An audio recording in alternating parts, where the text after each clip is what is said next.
بالله من الشيطان الرجيم بسم الله الرحمن الرحيم السلام عليكم ورحمة الله وبركاته النبي المصطفى رسول الله صلى الله عليه وسلم وإلى أرواح والدينا ومعلمينا وذوي الحقوق علينا أجمعين الفاتحة أعوذ بالله من الشيطان الرجيم بسم الله الرحمن الرحيم الحمد لله رب العالمين الرحمن الرحيم مالك يوم الدين إياك نعبد وإياك نستعين اهدنا الصراط المستقيم صراط الذين أنعمت عليهم غير المغضوب عليهم ولا الضالين آمين إن الحمد لله نحمده ونستعينه ونستهديه ونستغفره ونعوذ بالله من شرور أنفسنا ومن سيئات أعمالنا من يهده الله فلا مضل له ومن يضلله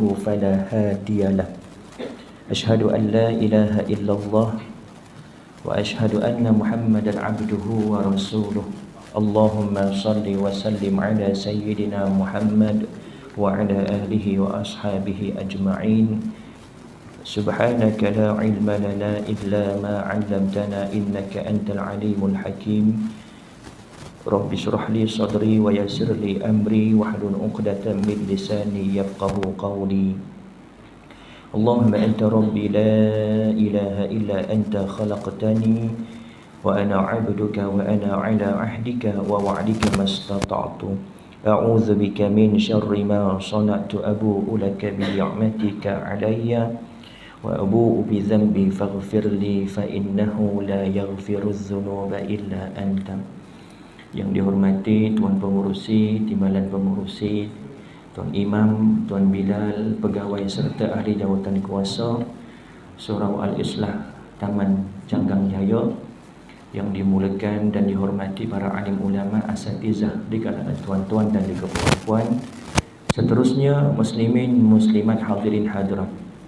Alhamdulillah, pertama dan selama-lamanya kita merafakkan kesyukuran kehadirat Allah Subhanahu wa taala kerana dengan izin dan rahmatnya dapat kita berkumpul pada malam ini bagi menyambung pengajian kita dalam kitab Faham Faraid karangan Al-Fadil Ustaz Hilmi Hanis bin Muhammad.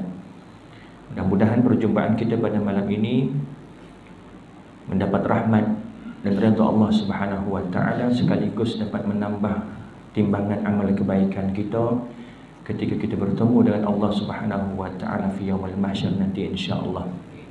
Sekaligus mendapat ganjaran atas perintah Nabi sallallahu alaihi wasallam supaya umatnya belajar tentang faraid dan ajarkan kepada orang lain. Muslimin muslimat yang dirahmati Allah, pertama saya nak minta maaf. Tadi sampai dekat depan Petronas Olat Lempit baru teringat kabel tertinggal. Kabel yang nak connect tablet dengan HDMI Type C ke HDMI tertinggal. Biasa dia dalam beg, kali ini takdirnya tertinggal. Jadi tak dapat nak buka layar. Tabletnya bawa tapi kabelnya tak ada. Jadi tuan-tuan rujuk pada buku masing-masing pada muka surat yang ke-29 dalam tajuk sumber hukum faraid. Muslimin muslimat yang dirahmati Allah, bila kata hukum, imam-imam mazhab bila nak mengeluarkan hukum, kita bahasa mudah mengeluarkan, dalam bahasa fiqahnya mengistinbat hukum, mesti kena ada sumber. Bagi kita mazhab Al-Imam Asy-Syafi'i radhiyallahu anhu ada 4 asas sumber, iaitu yang pertama Al-Quran, sumber yang paling tinggi, paling agung. Yang kedua sumber daripada sunnah Nabi sallallahu alaihi wasallam. Yang ketiga daripada ijma', dan yang keempat daripada qiyas. Mengistinbat hukum dalam bahasa Arab bermakna gambaran kita nak bagi seolah-olah kain yang sedang basah kita cuba untuk perah dia sehingga titisan yang terakhir. Itu perumpamaan yang kita boleh gambarkan. Maksud mengistinbat hukum daripada sumber.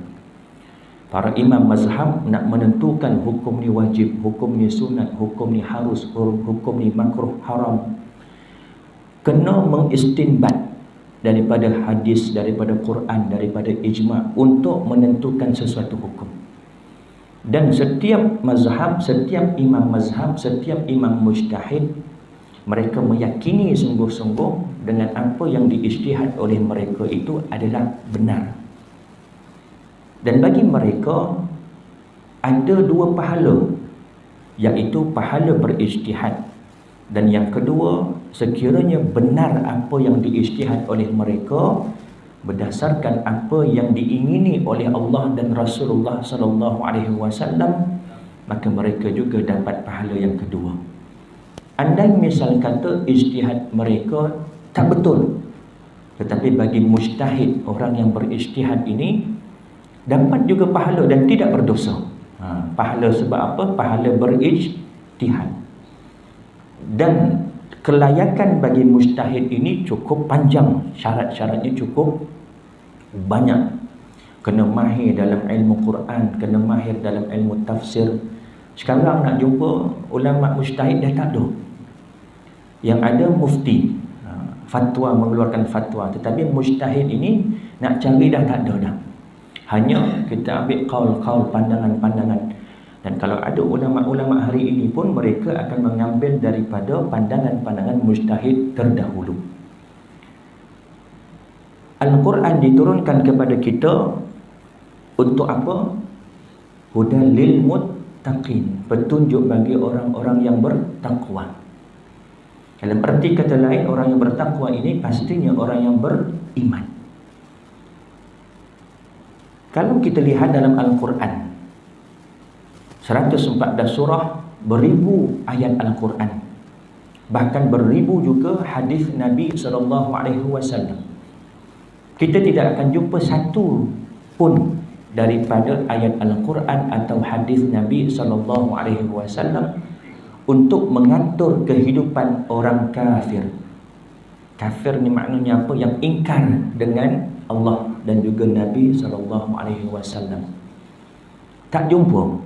Bermakna Quran ini walaupun rahmatan lil alamin, Nabi SAW diutus untuk rahmat kepada sekalian alam, tetapi dalam Al-Quran, dalam hadis Nabi SAW, terutamanya dalam bentuk perintah. Tidak ada memerintah kepada orang kafir untuk melakukan sekian, tak ada. Semuanya untuk siapa? Untuk orang yang bertakwa, untuk orang yang beriman.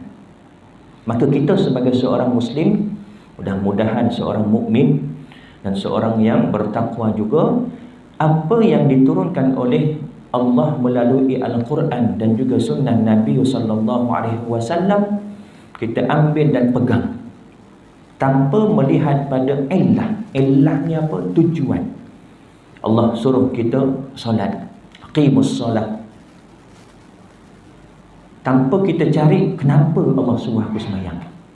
Sebab kita orang yang bertakwa, orang yang beriman. Amin, mudah-mudahan. Allah suruh kita zakat, Allah suruh kita naik haji, kita tak tanya kenapa. Cuma akhirnya kita akan jumpa hikmah. Hikmah ni je bukan tujuan. Hikmah ni maknanya apa? Perkara yang timbul di sebalik suruhan dan juga tegahan. Tetapi bukan itu tujuan utama. Tujuan kita mengikut perintah Allah kerana kita seorang hamba. Itu saja. Kalau orang tanya kita kenapa sembahyang, kenapa puasa, kenapa zakat, kerana ini perintah Allah. Aku sebagai hamba, wa khalaqtul jinna wal insa illa liya'budun, kata Allah, tidak aku jadikan jin dan juga manusia melainkan untuk mengabdikan diri kepadaku, untuk beribadat. Daripada sekecil-kecil perkara, daripada perkara hal masuk tandas, keluar tandas, itu kira kecil dah tu, sampailah perkara-perkara yang besar, sampai tahap menjadi pemerintah sesebuah kampung, mukim, daerah, negeri, negara. Semuanya ini ada aturan yang Allah dan Nabi SAW ajarkan kepada kita. Maka setiap dalil yang ada, para imam mazhab telah mengistinbat, dah habis fikir, dah habis cari apa tujuan, apa perintah, apa larangan Allah daripada sumber Al-Quran, hadis Nabi SAW. Maka timbullah hukum-hukum taklifi, diberi nama sebagai hukum taklifi. Ada 5 hukum taklifi. Wajib, lawannya haram. Sunat, lawannya makruh. Dan satu lagi harus. Wajib buat dapat pahala, perintah yang lazim, tinggal berdosa, seperti sembahyang fardu. Haram, perintah juga, tetapi perintah untuk tinggal. Dalam bahasa kita larangan, larangan yang lazim. Kalau kita buat juga, kita tak tinggal, hukumnya berdosa. Ini haram. Sunat, perintah juga, tetapi tak lazim. Buat dapat pahala, tinggal tak berdosa. Lawannya makruh, larangan tetapi tak lazim. Buat tak berdosa, tetapi kalau kita tinggalkan perkara makruh, dapat pahala. Lawan bagi sunat. Satu lagi harus.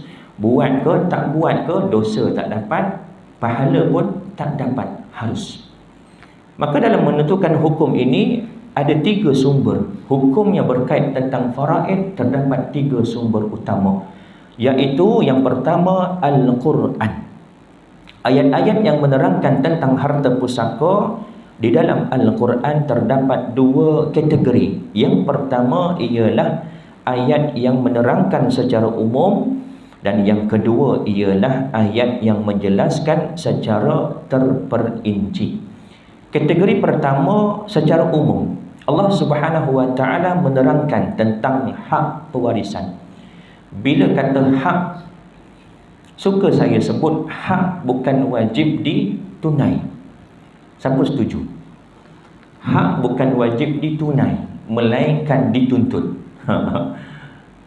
Contoh, hak sebagai seorang isteri, bagi harta faraid, harta suaminya 1/8, kerana arwah suami ini ada anak. Adakah wajib untuk diambil 1/8 tadi? Tak wajib. Kalau dia nak tuntut, baru jadi wajib.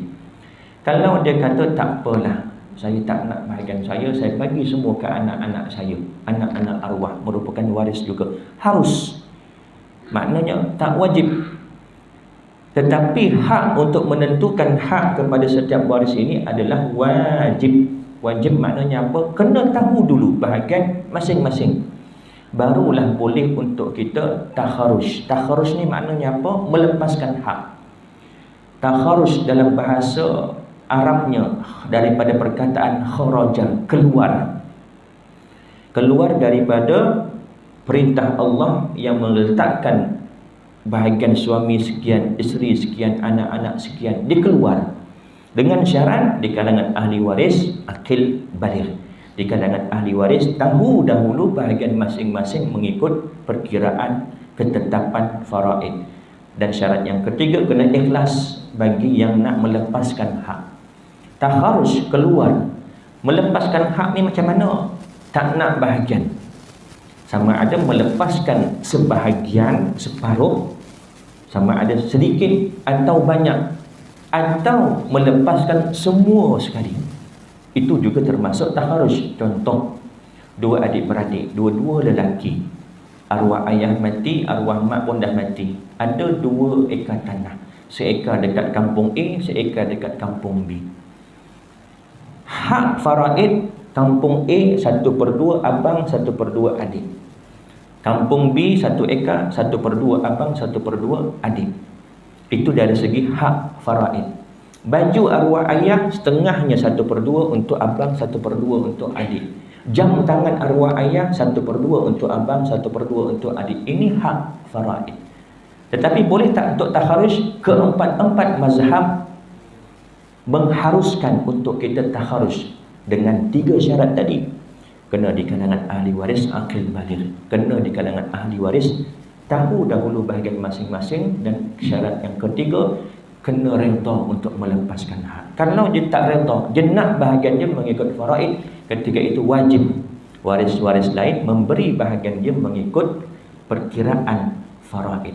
Melepaskan hak sama ada sebahagian atau sepenuhnya. Abang kata ke adik, "Dek, tanah dekat kampung A ni abang letak nama kamu seorang je lah." Maknanya dia melepaskan hak dia yang separuh. Lepas tu kata adik, "Okey bang." Adik setuju. Melepaskan hak itu separuh. Atau dia kata dua-dua, "Tak apalah dek, tanah arwah ayah ada 2 ekar dekat kampung A, dekat kampung B. Adik ambil lah dua-dua." Melepaskan hak juga keseluruhan, kesemuanya. Sama ada dengan imbuhan atau tanpa imbuhan. Dengan imbuhan, contoh bagaimana abang ni kata dekat adik, "Tanah kampung A ni letak nama adik seorang je, tak apa. Abang lepaskan bahagian abang. Tetapi abang nak imbuhan, adik kena bayar dekat abang. Berapa? Nilailah tanah berapa seekar? Kalau contoh 100,000, 50,000 kena bayar dekat abang." Atau ikut muafakat, "Tak apalah dik, bayar 20,000 pun cukup dah. Letak nama kamu seorang." Harus. Atau imbal balik atau imbuhan tadi dengan kata abang ni tadi, "Dik, tanah dekat kampung A ni letak nama kamu, nanti kampung B letak nama abang seorang." Ada tak taharus di situ? Melepaskan hak? Ada. Yang kampung A dia melepaskan hak, yang kampung B adiknya pula melepaskan hak. Harus. Dengan 3 syarat tadi. Di kalangan 2 orang ini, akil dan juga baligh, tahu bahagian masing-masing, setiap harta pusaka setengah bahagian setiap seorang. Kemudian rela hati untuk melepaskan hak. Atau dia kata tak apa, tanpa imbuhan, ambillah semua, pun boleh, harus. Dalam hadis Nabi SAW, "Ta'allamul Quran wa'allimuhun nas." Pelajarilah Al-Quran dan ajarkan kepada manusia. Pelajarilah faraid dan ajarkanlah ia kepada manusia. Kerana kata Nabi SAW, "Aku ini manusia biasa yang akan wafat. Dan ilmu ini juga akan hilang dengan sebab kematian orang yang memilikinya. Dan tak ada lagi dakwah-dakwah tentang ilmu-ilmu faraid. Maka ilmu ini akan hilang, lenyap di muka bumi." Dan kata Nabi SAW daripada hadis yang lain, "Dan ini antara ilmu yang pertama yang akan dicabut di kalangan umatku." Dan apa yang aku takutkan satu hari nanti, kata Nabi, aku takutkan seandainya satu hari nanti akan berlaku pertelingkahan, pergaduhan, permusuhan di kalangan 2 orang bersaudara. Kerana apa? Kerana tidak ada tempat untuk mereka merujuk, untuk mereka menentukan bahagian hak faraid masing-masing. Kalau kita lihat daripada hadis, mafhum daripada hadis tersebut, Nabi SAW takut sebab berlaku pertelingkahan. Adakah Nabi takut waris tak dapat hak? Tak, kerana hak tadi jika dituntut wajib. Kalau dia tak tuntut, dia nak serahkan, harus. Tetapi yang Nabi SAW takutkan berlaku pergaduhan, berlaku pertelingkahan. Kita kena faham, takharus, melepaskan hak hukumnya harus, tetapi menjaga hubungan silaturahim adalah wajib. Maka dalam hadis lain Nabi SAW bersabda, mafhumnya tidak akan masuk syurga bagi orang yang memutuskan hubungan silaturahim.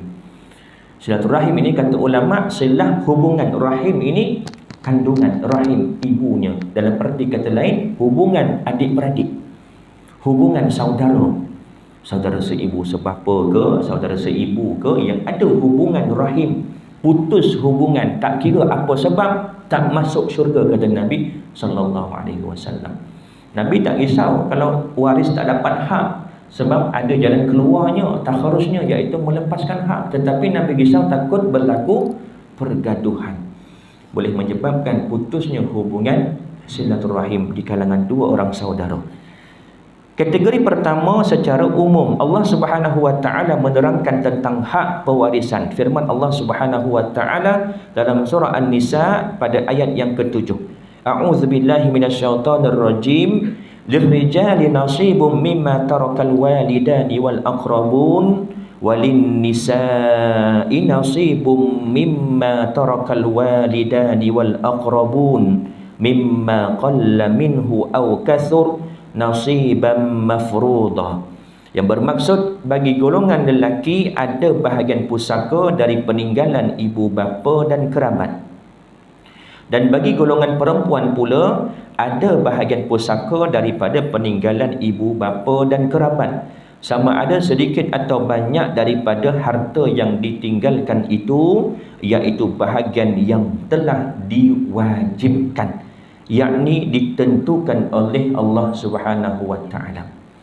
Kita sebagai seorang muslim, dunia ini adalah penjara bagi orang mukmin. Istilah penjara ni maknanya apa? Kita terikat dengan aturan yang datang dari Allah dan juga Nabi SAW. Kita terikat. Tak boleh buat sesuka hati, nak buat itu ikut nafsu, nak buat ni ikut dan, nak buat tu ikut hati, tak boleh. Semua tindakan kita, daripada kita celik mata bangun tidur sampai kita nak pejam mata balik, semuanya ini dah diaturkan.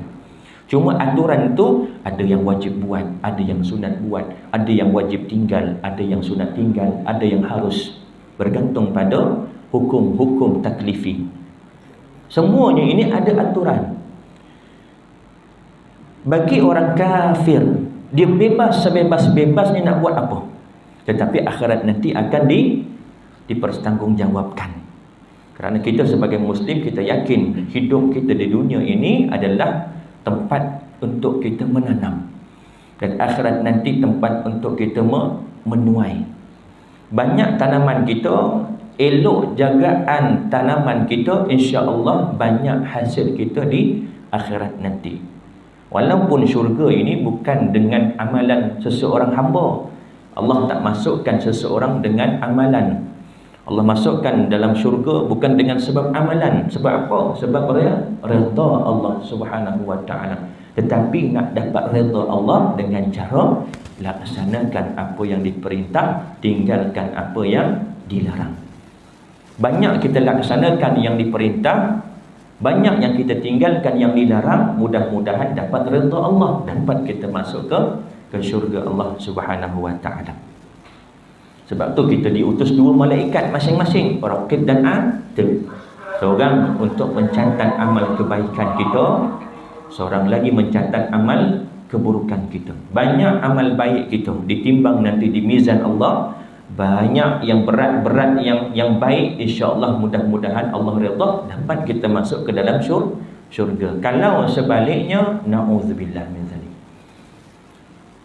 Sebab diturunkan ayat ini adalah kerana kisah kematian seorang daripada kaum Ansar yang bernama Aus bin Thabit.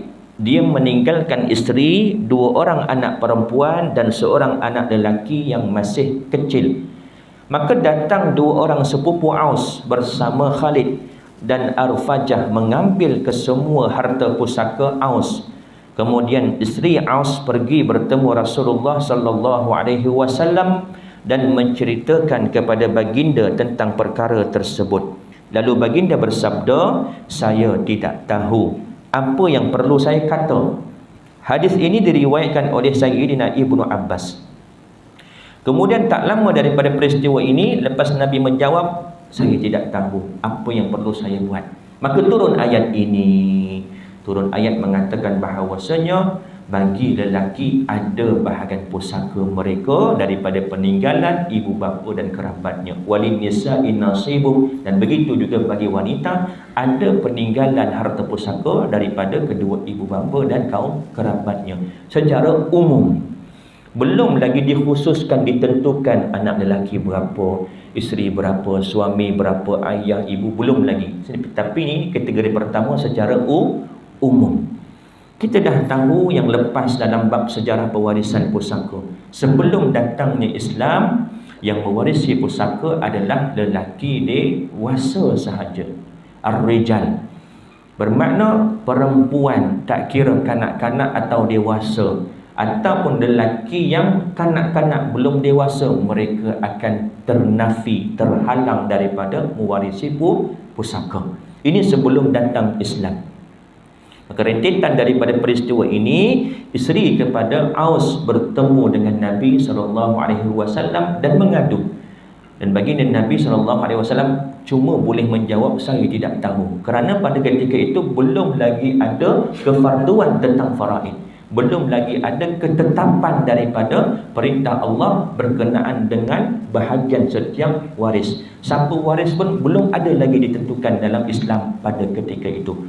Kemudian turunlah ayat ini secara umum, menunjukkan bahawasanya perempuan pun ada bahagian, yang mana sebelum itu perempuan ternafi, tak dapat pusaka.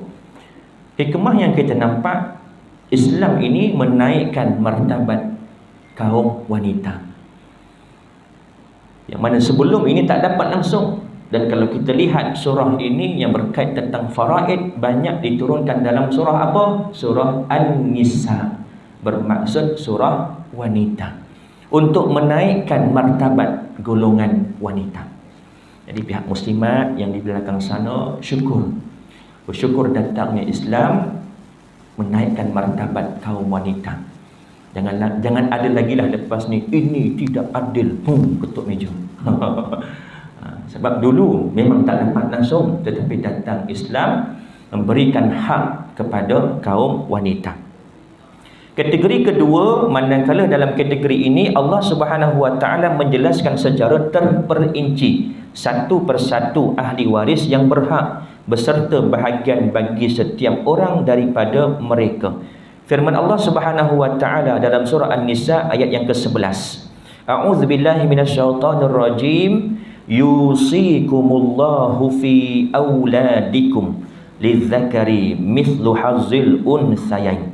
Yang bermaksud, Allah Subhanahu Wa Taala telah mensyariatkan, yakni mewajibkan bagi kamu tentang pembahagian harta pusaka untuk anak-anak kamu, iaitu bahagian seorang lelaki sama dengan bahagian dua orang perempuan. Lidzakari mithlu hazzil unthayain, bermaksud bahagian lelaki dua, bahagian perempuan satu.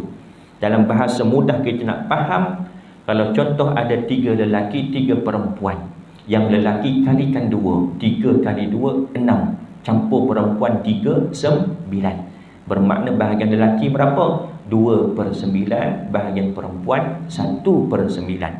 Contoh lain, ada 7 lelaki 3 perempuan.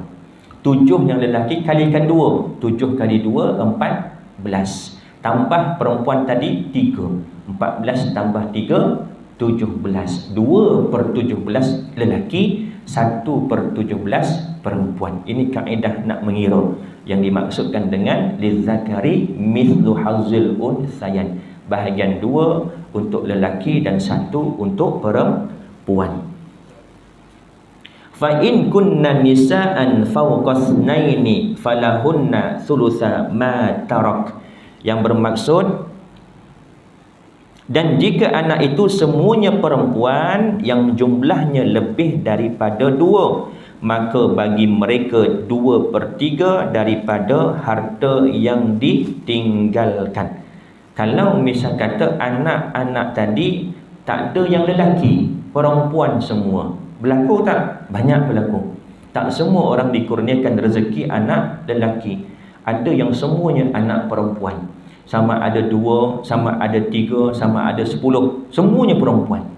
Ataupun ada lelaki, tetapi yang anak lelaki ni meninggal dunia dahulu sebelum bapanya. Maka waris yang hidup semasa bapa ni mati cuma waris perempuan sahaja, anak-anak perempuan sahaja. Maka anak perempuan ini yang lebih daripada 2 orang bilangannya akan mendapat berapa? 2/3 daripada harta peninggalan si mati. Ini kalau lebih daripada 2 orang. Wa in kanat wahidatan falahan nisfu, dan jika dia, yakni anak perempuan itu seorang sahaja, maka dia memperolehi setengah daripada harta yang ditinggalkan. Kalau anaknya seorang sahaja perempuan yang masih hidup pada ketika itu, asalnya anaknya 4 orang, 2 lelaki 2 perempuan, tetapi ayah ni tadi hidup, mati anaknya dulu, anak lelaki 2 mati dulu, na'udzubillah, anak perempuan seorang mati dah, tinggallah anak perempuan ni yang hidup, 2 lelaki 2 perempuan, tinggal yang seorang saja perempuan, pun termasuk dalam kategori ini. Dia dikira tunggal dan mendapat 1/2 daripada harta peninggalan arwah ayahnya. Selebihnya akan pergi kepada waris lelaki yang terdekat. Sama ada cucu, kalau cucu lelaki daripada anak lelaki yang dah mati ni tadi ada, maka dapat cucu ni asabah baki. Kalau dia daripada bahagian furuk, bahagian anak dan ke bawah, anak, cucu, cicit, tak ada, akan cari waris lelaki di bahagian atas pula, usul. Siapa dia? Bapa.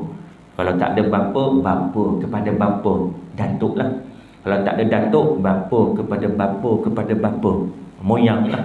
Kalau tak ada juga, cari lagi sampai atas. Tak ada juga. Tak ada golongan bawah, furuk, tak ada golongan atas, usul, cari pula golongan sisi ataupun hawashi, iaitu adik-beradik. Adik-beradik yang lelaki, ada ke tidak?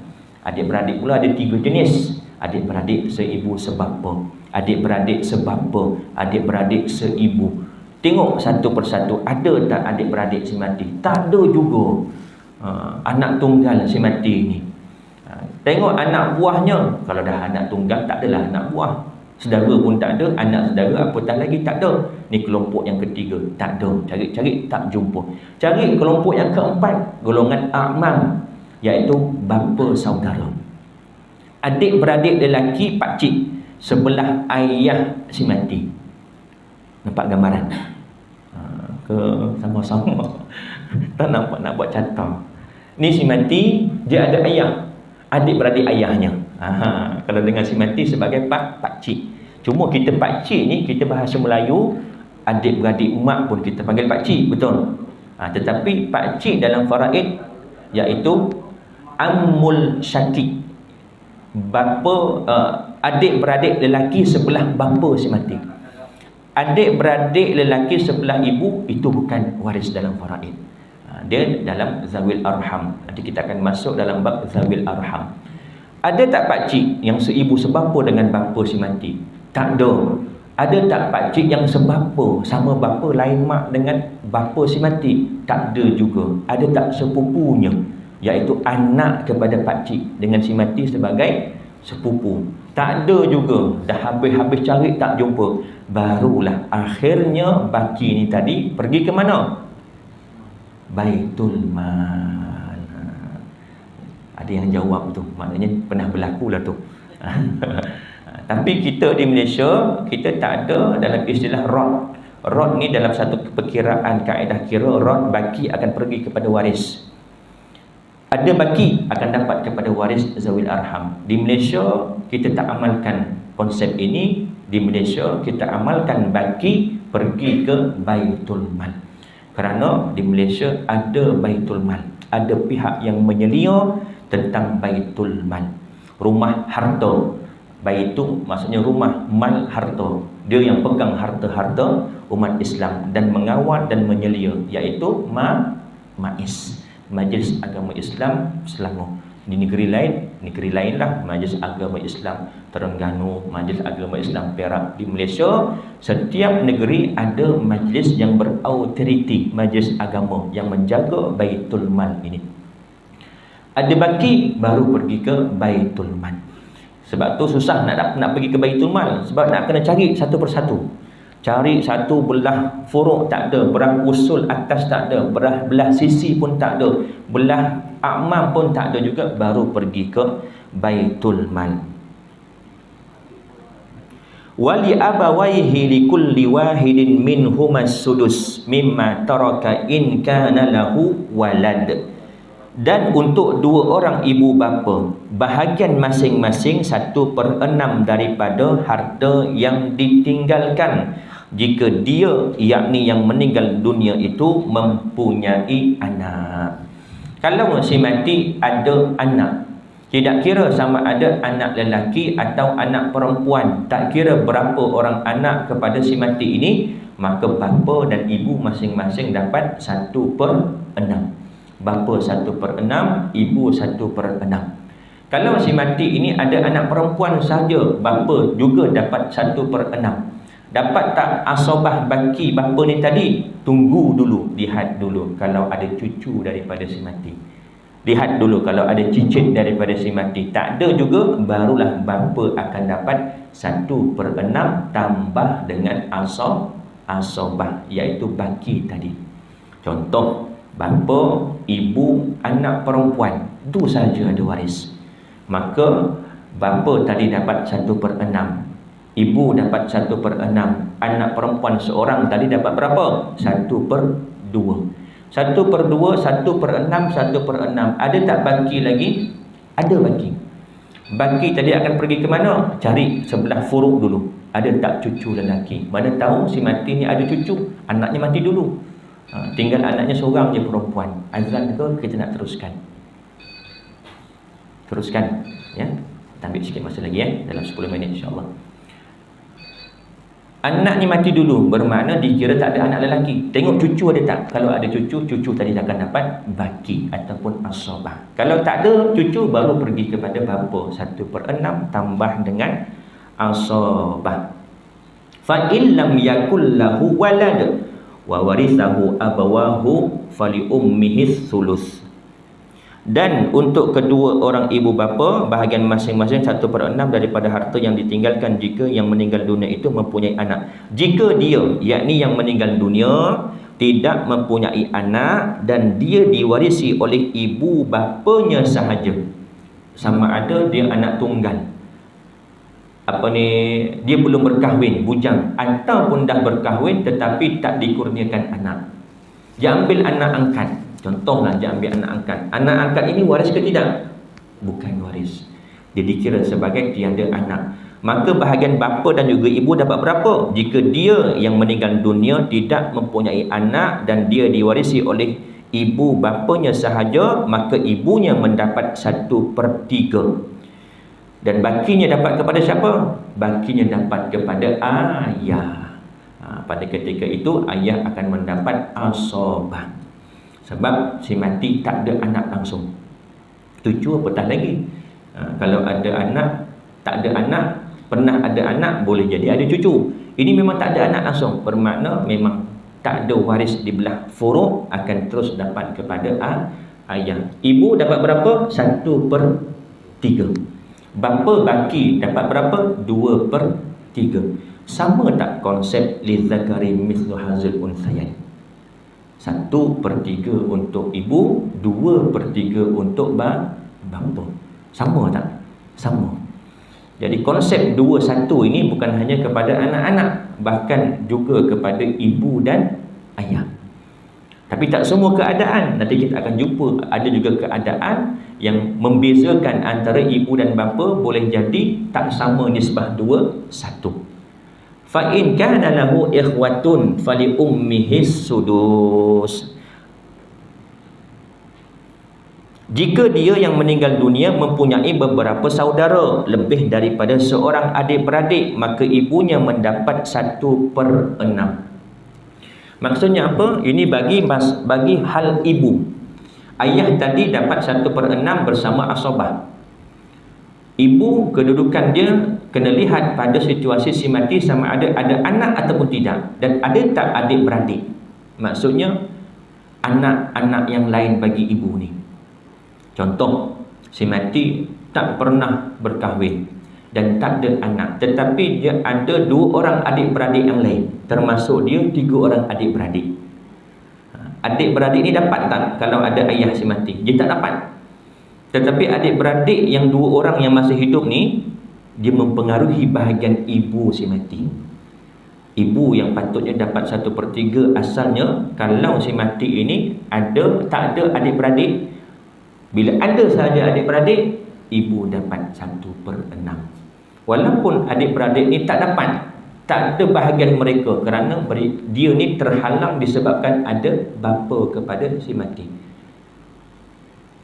Kalau ada anak, bapa terhalang asobah, adik-beradik apatah lagi. Tapi kalau anak tak ada, bapa dapat asobah, adik-beradik terhalang dengan sebab ada bapa. Min ba'di wasiyatin yusi biha audain. Pembahagian-pembahagian tersebut di atas setelah dipenuhi wasiat yang dibuatnya atau dan setelah dibayar hutangnya. Aba'ukum wa abna'ukum la tadruna ayyuhum aqrabu lakum naf'a fariidatan minallah innallaha kana aliman hakima. Tentang orang tua kamu dan anak-anak kamu, kamu tidak mengetahui siapa di antara mereka yang lebih banyak manfaatnya bagi kamu. Ini adalah ketetapan daripada Allah. Sesungguhnya Allah Maha mengetahui lagi Maha bijaksana. Ingat, faraid ini selepas dipenuhi wasiat dan juga hutang. Jangan kita anggap bila berlaku kematian, mak mati, ayah mati, oh aku kaya dapat faraid. Boleh jadi dapat, boleh jadi tak dapat langsung. Sebab apa? Hutang lagi banyak daripada harta yang ada. Dia kena dahulukan dahulu hutang si mati. Ada 3 perkara yang kena buat sebelum daripada faraid. Daripada harta si mati ni, 3 perkara waris kena buat dulu. Yang pertama, pengurusan jenazah. Mandinya, kafannya, solatnya, kebuminya. Kalau ada kos, maka wajib waris ambil daripada harta si mati dan biayai. Yang kedua, hutang si mati. Dan hutang ini ada 2. Hutang dengan Allah, hutang dengan manusia. Hutang dengan Allah, contoh puasanya banyak tinggal. 5 tahun sebelum meninggal dunia, arwah ayah ni tak larat untuk puasa, harus untuk berbuka. Tak berdosa, tetapi kena bayar fidyah. Itu dikira hutang dengan Allah Subhanahu Wa Taala. Sebab tu kita sebagai orang yang hidup, bila kita berhutang sama ada dengan Allah atau dengan manusia, catat. Dalam Al-Quran, dalam surah Al-Baqarah, ayat saya tak ingat, satu muka surat itu penuh 1 ayat saja. Ayat yang paling panjang dalam Al-Quran, 1 ayat, 1 muka surat. Berkait tentang apa? Berkait tentang hutang. Ya ayyuhallazina amanu idza tadayantum ila ajalin musamma faktubuh, maka tulis. Supaya apa? Mudah waris kita tahu ini catatan hutang arwah mak. Tengok, oh mak ada tinggal puasa 3 tahun. Wajib tak bayar fidyah? Wajib. Ini hutang mak dengan si mati. Kita sebagai anak ambil harta mak, bayar hutang si mati. Itu kalau berkait dengan fidyah. Kalau ada nazar yang belum tertunai, juga wajib ambil harta si mati, lunaskan, tunaikan nazar yang belum tertunai. Contoh, waktu ayah hidup dulu, ayah pernah bernazar, kalau anak aku yang bongsu ni masuk universiti, aku bernazar nak sembelih seekor lembu, nak buat kenduri dekat surau Al-Islah. Contoh, masuk anak ni ke universiti tapi belum terlaksana kerana mungkin kekangan duit dan sebagainya. Duit yang ada pada ketika itu, harta lain ada, tanah ada, rumah ada, tapi duit nak beli lembu waktu tu belum cukup, takkan nak jual tanah. Jadi matilah ayah ni, dikira hutang ke tidak? Hutang dengan Allah. Catat, tulis, supaya waris kita tahu ayah ada hutang nazar dengan Allah, maka wajib waris ambil duit, bayarkan. Atau hutang dengan Allah yang lain, belum naik haji, mampu tak mampu? Mampu dah, tetapi belum sampai giliran untuk pergi haji, belum tunai haji, ada harta, waris wajib ambil untuk badal haji. Sekarang ada badal haji lebih kurang dalam 3,000 lebih ke 4,000 ringgit. Ambil, itu hutang si mati dengan Allah. Zakat pun begitu juga. Kalau misal kata ada arwah ini emas yang melebihi daripada, lebih kurang kalau tengok lembaga zakat Selangor, 85 gram. 85 gram. Kalau ada emas, muslimat-muslimat kat rumah balikkan timbang, gelangnya, rantainya, subangnya, cincinnya. Kalau lebih 85 gram, wajib dizakatkan setiap tahun. Cukup haul setahun dan tak susut timbangannya, maknanya masih ada dan tak dijual atau tak hilang, bahkan bertambah-tambah lagi. Tiap tahun beli emas baru. Kalau lebih daripada 85 gram, wajib zakat. Berapa nilainya? 1/40, bersamaan dengan 2.5%. Contoh, ada 3 kilo emas. Contoh, amin, 3 kilo emas, 2.5%, nilaikan harga semasa berapa, emas tersebut 2.5%, setiap tahun kena keluarkan. Catat. kalau misal kata ada harta emas tadi melebihi daripada nisab, iaitu 85 gram. Itu hutang dengan Allah. Hutang dengan manusia, apatah lagi catat juga dengan Pak Mat. Kalau boleh letak gambar yang kita berhutang. Kadang-kadang kita tulis pun Pak Mat, anak ni pening, Pak Mat mana satu ni ayah berhutang ni. Letak gambar, oh Pak Mat ni kenal. Ataupun letak nombor telefon, letak alamat, supaya waris mudah nak jejaki orang yang ayah kita ni berhutang dahulu. Berapa jumlahnya? Okey, ada saksi, itu lebih baik. Kalau ada saksi kita berhutang, itu lebih baik. Itu dianjurkan dalam Islam. Selesaikan hutang. Bila dah selesai hutang, ada tak wasiat si mati? Cukup tak syarat-syarat sah wasiat tadi? Tidak lebih 1/3, bukan kepada ahli waris, bukan kepada perkara-perkara maksiat. Wajib waris laksanakan wasiat si mati. Dah selesai 3 perkara ini, ada tak baki harta? Ada, barulah faraid. Tak semestinya dapat. Dah selesai 3 ni, tak cukup pula tu, hutang lagi banyak. Waris wajib tak bayar hutang si mati? Tak wajib. Waris tak wajib bayar hutang si mati. Tetapi kalau anak nak membayarkan, melunaskan hutang kedua arwah ayah dan ibunya, itu antara perkara seorang anak membuat kebaikan, perkara baik dengan orang tuanya, dituntut. Wajib ke tidak? Tak wajib. Tetapi anak, kalau kitalah sebagai anak, ayah kita ini ada berhutang dengan kawannya, dan kawannya pula jumpa kita, ayah kamu dulu ada berhutang dengan pakcik RM5,000, sampai sekarang belum tertunai. Kita nak cakap macam mana? Saya tak ada duit pakcik, saya tak wajib bayar. Boleh cakap macam tu? Memang betul, kita tak wajib bayar. Tetapi sebagai seorang anak, kalau kita bayarkan hutang arwah mak ayah kita kat sana pun dah alhamdulillah senang.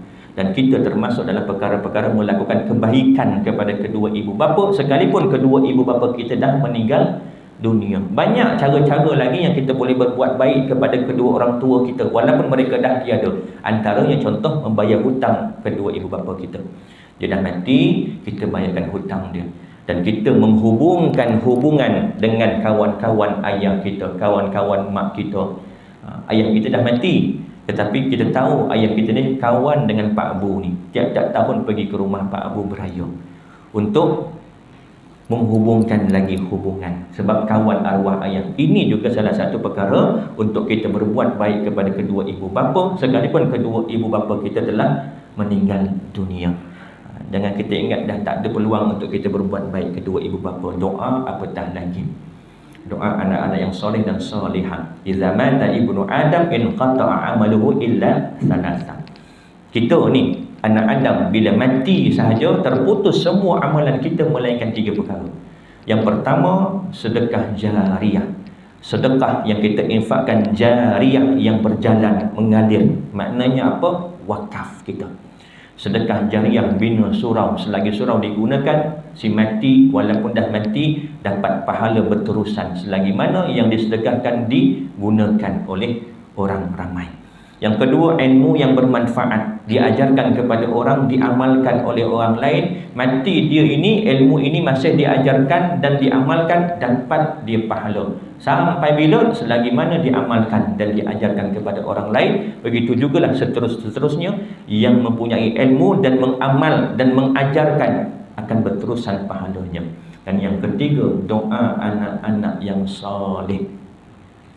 Doa anak yang soleh. Mudah-mudahan kita tergolong dalam anak-anak yang soleh solehah. Doa kita dimakbulkan untuk kebaikan kedua ibu bapa kita yang telah meninggal dunia. Kita nak wakaf waktu hidup kita, tak semua orang ada kemampuan.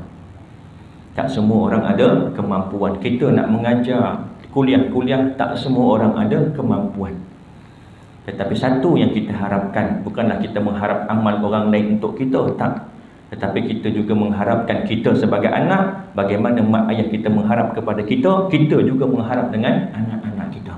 Kalau aku mati nanti, mudah-mudahan ada anak-anak aku yang berdoa kepada aku. Dan itu tidak akan putus sehingga didoakan oleh anak-anak kita, insya-Allah akan berterusan pahalanya.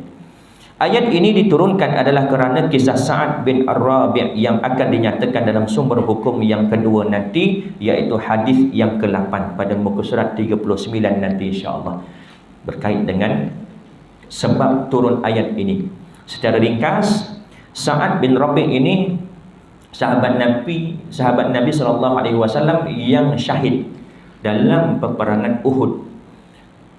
Sahabat Nabi yang gugur syahid dalam peperangan Uhud. Maka mati Sa'ad bin Rabi' ini, isterinya datang bertemu Nabi SAW mengatakan, "Ya Rasulullah, dengan aku ini ada 2 orang anak perempuan, dan 2 orang anak perempuan ini anak kepada Sa'ad bin Rabi', yang mana Sa'ad bin Rabi' dah mati syahid ketika berperang bersamamu dalam peperangan Uhud.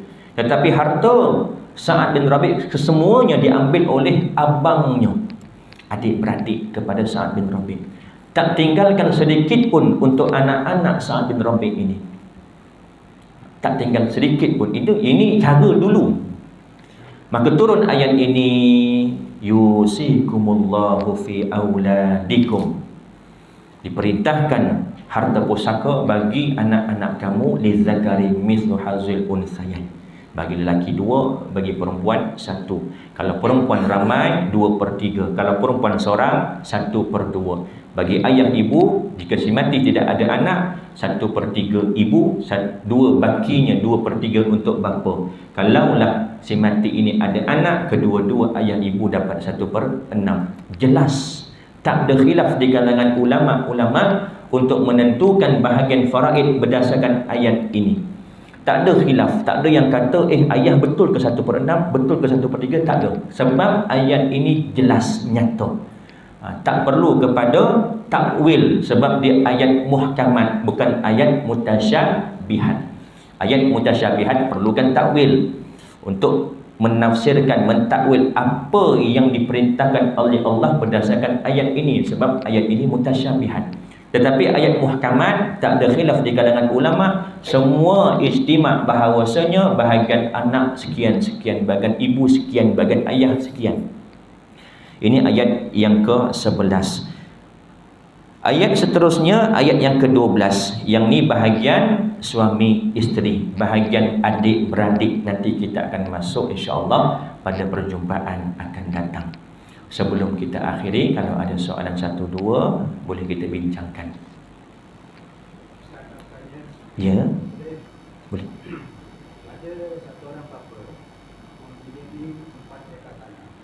Seorang bapa ada 4 ekar tanah.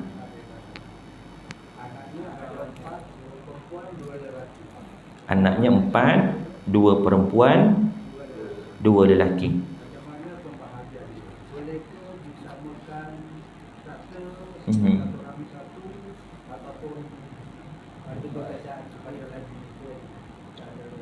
Faraid. Okey. Si mati ada 4 ekar tanah. Anak 4 orang, 2 lelaki, 2 perempuan. Soalannya, boleh tak kalau ayah ni mati dibahagikan sama rata, seorang seekar? Begitu ya?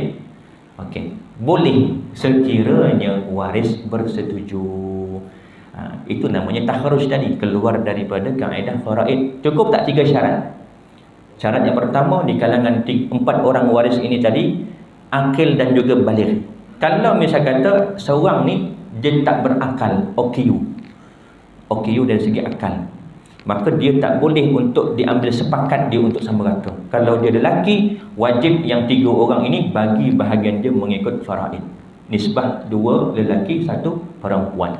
Kalau dia perempuan, wajib untuk bagi bahagian dia yang perempuan. Melainkan kalau yang lelaki 2 orang ini tadi melepaskan hak bagi dekat yang perempuan ini, bagi sama rata, daripada sikit jadi banyak. Itu syarat yang pertama. Syarat yang kedua, tahu tak masing-masing waris ini bahagian masing-masing mengikut faraid. Tahu tak nisbahnya. Contoh, ada 4 ekar tanah, ada 2 lelaki, 2 perempuan anak. 2 lelaki kali 2, 2 kali 2 4, tambah perempuan 2, 4 tambah 2 6. Lelaki 2/6, perempuan 1/6. Yang 4 adik-beradik ni tahu tak masing-masing punya hak? Kalau tak tahu, tak cukup syarat. Kena tahu dulu. Kenapa nak kena tahu? Kenapa ulama meletakkan syarat kena tahu dulu? Supaya timbul redha, timbul nak bagi ni yang banyak ni Asalnya banyak 2/6, tiba-tiba jadi 1/4. Asalnya 2/6 dengan 1/4 mana lagi banyak? 2/6. Lebih daripada suku. 1/4 suku, 2/6 lebih daripada suku. Daripada banyak 2/6 tiba-tiba dapat 1/4 sebab bagi sama rata. Kena ada reda dia. Itu syarat nak untuk muafakat atau sama rata. Atau dia tak nak sekalipun, tak apalah kata abang yang lelaki ni yang sulung. Abang tak nak lah, ada 4 ekar ni korang bagilah 3 orang adik-beradik. Abang tahu tak bagi abang ikut faraid? Tak tahu. Betul ni nak bagi sama rata? Betul. Bahagian abang ni 3 juta tau. Nanti dulu. Seekar tanah ni 3 juta bang, contoh. Nanti dulu. Sebab apa? Sebab tahu dulu, baru ada reda. Kalau tak tahu lepas 10 tahun, dulu bagi sama rata, dapatlah 1/4, ikutkan 2/6.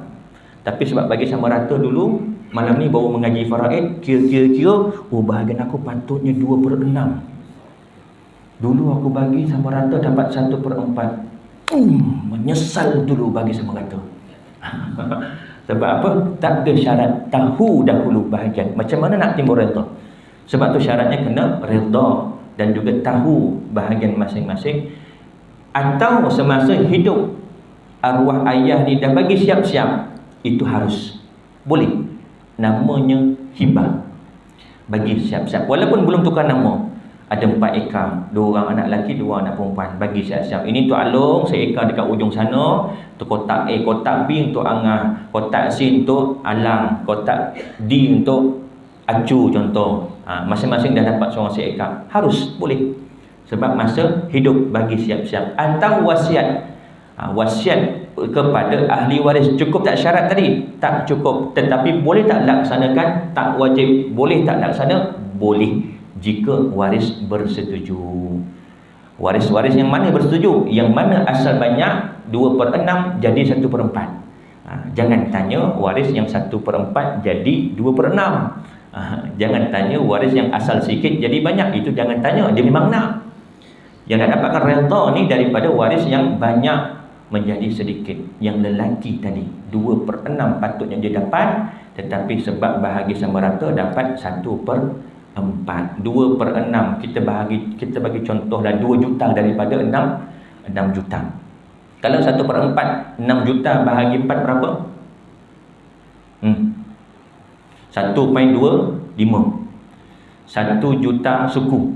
Itu kalau 1/4. Tapi kalau 2/6, 1/3 daripada 6 juta, 2 juta.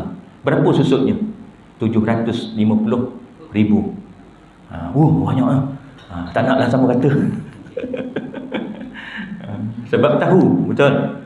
Kalau tak tahu, tak apalah, bagi je lah. Betul ni, betul. 3 juta bang. Nanti dulu. Sebab tu syarat ulama meletakkan kena tahu dahulu. Bila kita tahu, kita nak serah, itu lebih baik. Sebab matlamat akhirnya Nabi takutkan kita berpecah, bertelingkah, bergaduh. Kalaulah kita ni sebagai lelaki, contoh, saya ada adik perempuan, anaknya ramai, masuk universiti, dia pula tak bekerja, suami kerja kampung, saya dah ada kerja, saya dah ada tanah, saya dah ada rumah, bahagian saya lebih banyak daripada adik perempuan saya. Tak apalah dik, bahagian abang ni lebih sikit pada kamu, abang bagi sikit supaya kita sama rata. Ini yang terbaik. Ini yang terbaik. Harta kita dapat, hubungan kekeluargaan terjaga. Dengan sebab harta pusaka, hubungan kita adik-beradik lebih rapat, lebih erat. Itu yang terbaik. Itulah tujuan sebenar faraid. Atau tak apalah dik, ambil semua dik, abang tak nak dah, abang dah ada dah bahagian abang. Itu lebih baik. Adik yang dapat ni tadi berterima kasih tak dengan kita? Berterima kasih. Tiap-tiap tahun kita datang beraya rumah dia, kambing gulit, kambing bakar. Sebab terhutang budi. Tak apalah, sebab hubungan tadi dah baik. Kalau hubungan tak baik, dik nak datang rumah, tak adalah bang, padahal ada kat rumah. Kita nak datang beraya, tak ada, kami kat luar, padahal ada kat rumah. Sebab apa? Hubungan tadi punca harta pusaka. Ini banyak sangat berlaku tuan-tuan. Banyak sangat berlaku. Jadi kalau kita faham, kita sebagai waris ada hak kita sedikit, taklah banyak mana dekat waris lain, halalkan, lepaskan. Jangan kita tuntut juga.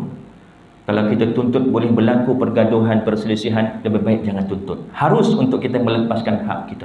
Dan kalau bahagian kita ini mengambil hak orang lain dan lebih tak banyak mana pun, cakap dengan waris yang kita ambil hak dia, abang ada ambil sikit bahagian adik ni, macam mana kira. Adik ni pula tadi, pendapat dia, kefahaman dia macam yang tadi, bahagian dia patut ada dekat kita, tak apalah dia lepaskan. Tak apalah bang, saya dah halalkan dah, tak banyak mana pun, ambil lah, kita dah selesai dah ni, kosong-kosong lah. Alhamdulillah, itu yang terbaik. Lepas tu dalam akhir ayat tadi, aba'ukum wa abna'ukum la tadruna ayyuhum aqrabu lakum naf'an. Bapa-bapa kamu, anak-anak kamu, kamu tidak tahu di kalangan mereka yang mana lebih banyak memberi manfaat kepada kamu. Kita tak tahu mana di kalangan keluarga kita, kalau kita mati, mereka ni dapat faraid, dapat harta pusaka, mana yang lebih banyak manfaat kepada kita, kita tak tahu. Hanya Allah Subhanahu wa taala yang Maha mengetahui. Konsepnya mati kita, harta tadi bukan terus kepada waris, tetapi kepada Allah dulu. Semua yang ada milik Allah. Inna lillahi wa inna ilaihi raji'un. Semua ni milik Allah dan kepada Allah akan dikembalikan. Kita hidup ada harta, Allah bagi pinjam, bukan bagi terus. Kita mati, harta tadi kembali kepada Allah. Bagaimana sampai kepada waris? Melalui faraid. Allah tetapkan suami, isteri, ayah, ibu, anak-anak. Wallahu a'lam. Ada lagi soalan? Ya.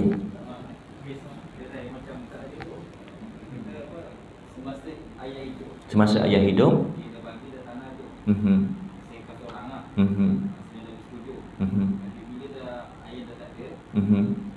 yang tolong tu, saya kata aku hati, dia nak dia banyak, so saya ubah bagian dia, yang saya tetap yang bahagian yang ayah dah buat. Okey, dah dihibahkan, cuma belum tukar nama. Dari segi hukum, ia milik waris yang dah dihibahkan. Abang yang tuntut mengikut faraid atau pusaka, sepatutnya dapat lebih. Dia makan harta batil kalau dia dapat, sebab dia tahu arwah ayah ni dah bagi siap-siap masa hidup dah. Kalau dia tuntut juga, dia makan harta batil. Bagi anak-anak lain yang merasakan dulu ayah dah bagi dah seorang seekar ni, macam mana kita nak sahkan? Kena pergi mahkamah syariah.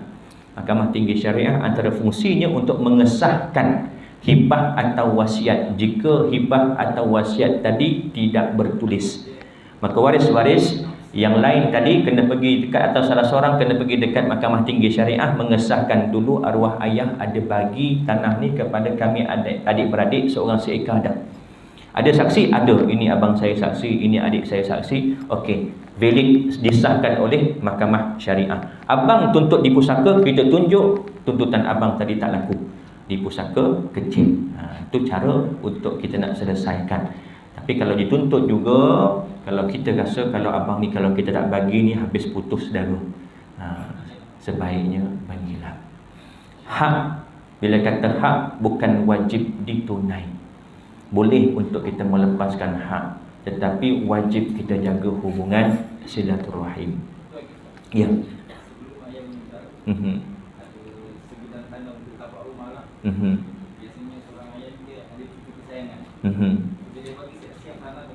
Bila dia mati, abang tu yang sulung tu dia nak tanah tu. Apa yang saya buat, saya bagi tanah tu, dan kemudian cucu ayah tu saya bagi bagian saya untuk jadikan. Boleh. Okey, cucu atuk ni tadi bagi siap-siap kepada cucu. Cucu ni cucu kesayangan dia, bagi siap-siap tanah. Tapi silapnya tak ada hitam putih. Bila mati, cucu ni tadi waris ke tidak? Bukan waris. Sebab terhalang disebabkan ada anak-anak si mati. Kalau ada anak lelaki, ada anak perempuan, cucu ni tadi akan terhalang daripada mewarisi pusaka. Jadi abang yang anak kepada si mati ni nak balik tanah tadi yang atuk ni, yang ayahnya dah bagi dekat cucu ni tadi, makan harta batil kalau dia dapat. Cucu ni tadi macam mana nak mengesahkan? Dia kena buat proses yang sama, pergi ke mahkamah. Mahkamah Tinggi Syariah untuk mengesahkan dulu arwah atuk ada memberikan sebidang tanah ni kepada saya. Ada saksi, bawakan saksi. Saksinya pak cik saya, anak kepada arwah. Ni anaknya, ni pak cik saya, mak cik saya, mereka tahu arwah atuk dulu ada bagi kepada saya. Disahkan oleh mahkamah, maka abang yang menuntut tadi tak boleh tuntut lagi dah. Itu dari segi proses. Dari segi hak dia boleh tuntut. Itu dari segi undang-undang. Kalau anak ni, cucu ni dia tak tuntut, tak buat tuntutan di mahkamah, dari segi pusaka hak kepada anak. Tapi makan harta batil. Jangan main-main. Dia banyak berlaku benda macam ni. Sebab kadang-kadang mangsa dia tak nak buat aduan di mahkamah. Kalau dia tuntut dia menang, tapi sebab tak apalah. Malah nak banyak cakap, malah nak panjang cerita, bagi je lah. Yang lebih malang, tanah wakaf. Ayah dah wakafkan tanah, dah dibina surau. Ini berlaku, kes ni saya dah uruskan. Dah dibina surau, anak dia pun tahu surau ni dulu arwah ayah wakafkan tanah tapak surau tu untuk surau. Dah dibina bertahun-tahun, dan dia pun daripada kecil sampai besar solat kat situ. Tapi ayah ni tak buat hitam putih, tak pergi ke Badan Wakaf Selangor, tak wartakan, tak di-gazetkan, tak diserahkan secara hitam putih kepada Perbadanan Wakaf Selangor. Mati ayah ni tadi, tanah tadi termasuk tapak surau tadi bergeran ke tidak? Bergeran atas nama siapa? Nama arwah. Siapa yang dapat? Anak-anaknya. Anak ni tadi tuntut tapak surau tadi. Jangan main-main dalam bab harta ni, kelabu macam. Kalau yang tak faham ni masalah. Dia tuntut, tuan-tuan. Dapat tak dapat itu hak dia. Dari segi undang-undang di Malaysia itu hak dia dan boleh turun nama kepada dia. Dia boleh jual dekat orang lain beli, ada surau. Kita yang datang sembahyang, ni menceroboh. Dia boleh dakwa kita. Akhirnya pihak surau collect duit untuk bayar pampasan dekat anak ni tadi. Makan harta batil. Dia tahu dah. Wallahu a'lam. 8:45. Saya rasa cukup sekadar itu. Yang baik itu datang daripada Allah dan kurang lemah itu datang daripada kelemahan diri saya. Saya mohon maaf, mohon ampun. Anda yang terkesar bahasa, terkurus hadir tuan-tuan dan juga puan-puan, kita tangguh dengan tasbih kafarah dan suratul Asr. Subhanakallahumma bihamdika asyhadu an la ilaha illa anta astaghfiruka wa atubu ilaik. Bismillahirrahmanirrahim.